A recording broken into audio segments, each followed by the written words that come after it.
Assalamualaikum warahmatullahi wabarakatuh.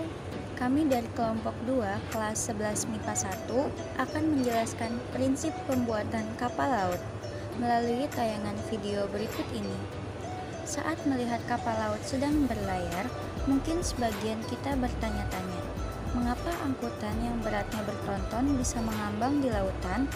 Tahukah kamu bagaimana kapal dengan muatan begitu beratnya mampu terapung di atas lautan?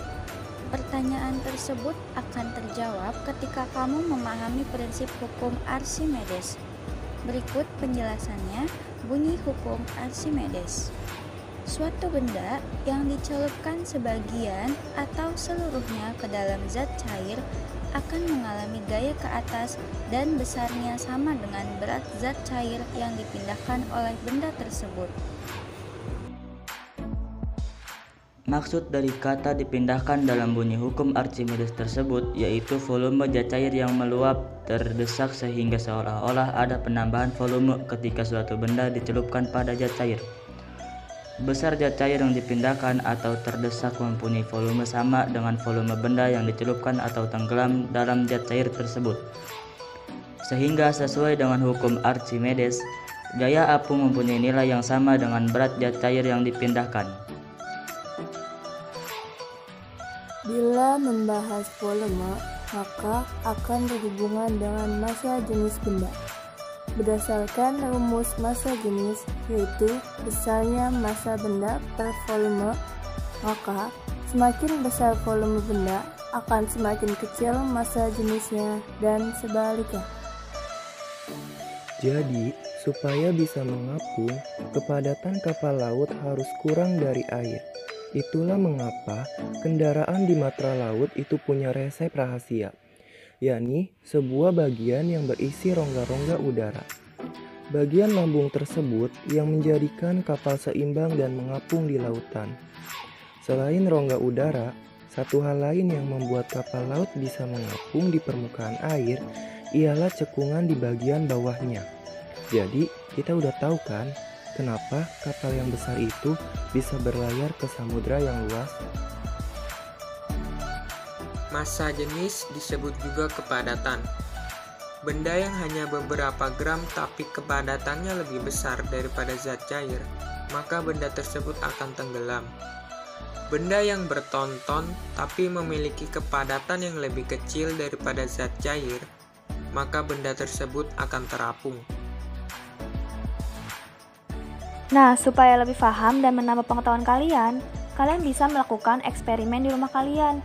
Kalian hanya perlu menyiapkan balok yang bentuknya serupa. Jika sudah, letakkan balok di atas permukaan air, maka benda tersebut akan mengambang dan mengayun-ayun mengikuti irama debur air.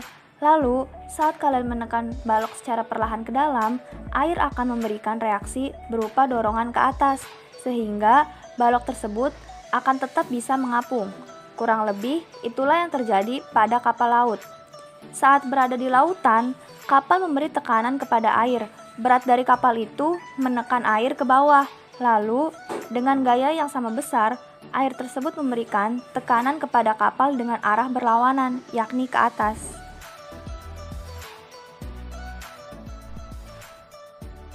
Walaupun kapal sudah didesain dan dirancang sedemikian rupa, kapal bisa saja tenggelam.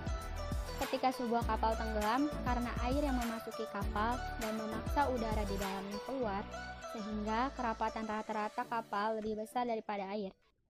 Salah satu tragedi yang terkenal adalah tenggelamnya kapal Titanic. Kita mundur ke tahun 1912. Ada satu peristiwa bersejarah yang mustahil kita lupakan. Kala itu, kapal mewah asal Inggris Titanic harus tenggelam di perairan Atlantik Utara. Meski ada berbagai versi mengenai penyebabnya, namun yang paling populer ialah karena menabrak gunung es raksasa. Saat itu, berdasarkan kisah yang dipercaya banyak orang, gunung es berhasil merobek bagian lambung kapal, sehingga memaksa air masuk dan membuat udara keluar. Inilah yang menyebabkan Titanic karam di lautan. Kesimpulan dari jawaban pertanyaan mengapa kapal laut dapat terapung di permukaan air laut adalah dengan membuat volumenya besar sehingga massa jenis kapal lebih kecil daripada massa jenis air laut. Sekian penjelasan dari kami, kurang lebihnya mohon maaf. Wassalamualaikum warahmatullahi wabarakatuh.